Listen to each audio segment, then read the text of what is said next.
Já bych se výjimečně chtěl zahrát. A ten dopis začínal tak krásně.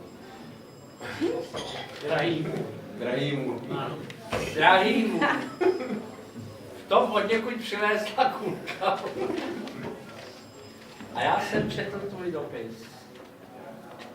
A říkal jsem takže, když jsme se tu scházeli v takovém malém počtu a časem si sem našli cestu i jiní příznivci hudby. A dnes mezi nás zavítal vzácný host.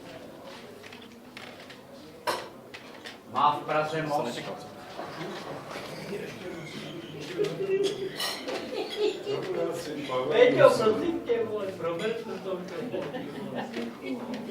Tento člověk je tak významný, že má v Praze most.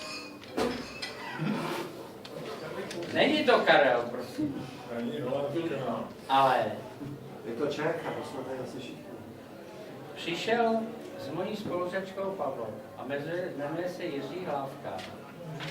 Tamhle sedí. A přitom, jak je tak strašně nenápadný, tichý, tak zítra slaví 70. narozeniny. Všechno nejlepší.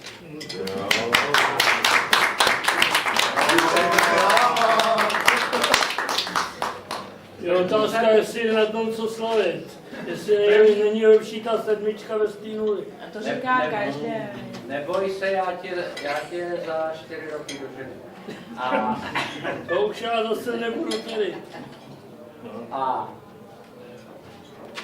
Pavla mu chce k jeho zítřejším narozeninám věnovat zřejmě jeho nejoblíbenější písničku.